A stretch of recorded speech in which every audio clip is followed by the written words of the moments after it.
Hello students, आज हम English chapter number 3 the black aeroplane के 5 इम्पॉर्टेंट क्वेश्चंस देखेंगे।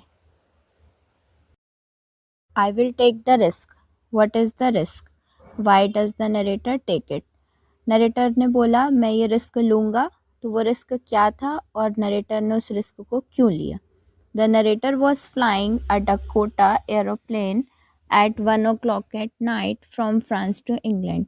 जो नरेटर हैं, जो नरेट कर रहे हैं, अपनी कहानी सुना रहे हैं, नरेटर यानी जो अपनी कहानी नरेट करते हैं, सुनाते हैं, वो फ्लाई कर रहे थे डकोटा एरोप्लेन 1 बजे रात में from France to England.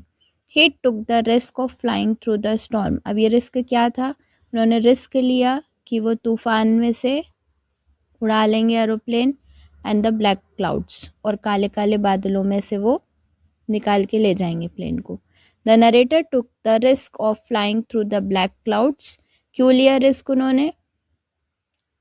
Because he wanted to have breakfast with his family, क्योंकि वो अपनी फैमिली के साथ ब्रेकफास्ट करना चाहते थे, इसलिए उन्होंने वो रिस्क लिया कि वो तूफान में से और काले बादलों में से एरोप्लेन उड़ा के ले जाएंगे France to England.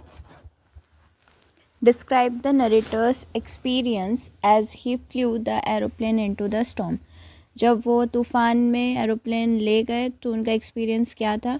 The narrator took the risk of flying through the storm. Narrator ने रिस्क तो ले लिया था स्टॉर्म में से फ्लाई करने का, but there was a complete darkness. वहाँ पर क्या थी? कंप्लीट डार्कनेस था, पूरा अंधेरा था, कुछ भी दिखाई नहीं दे रहा था। He could not see anything outside.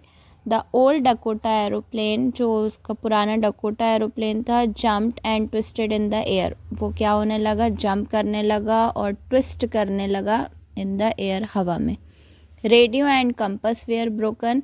जो एरोप्लेन था उसका रेडियो और कंपस जो डायरेक्शन दिखाता है वो क्या हो गया था? टूट गया था। He could not contact the control room.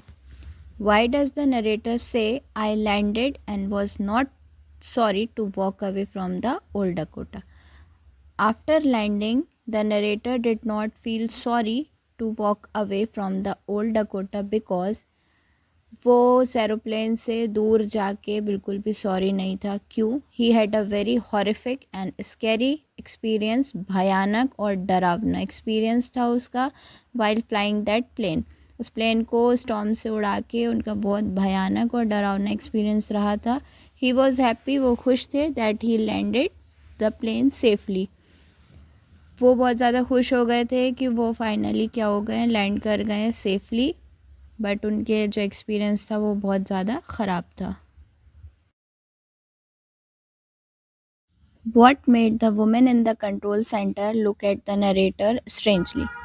जो कंट्रोल सेंटर में वुमेन बैठी हुई थी वो बड़े स्ट्रेंजली देखने लगी उनकी तरफ। हैं, ये क्या बोल रहे हैं ये, इस टाइप से।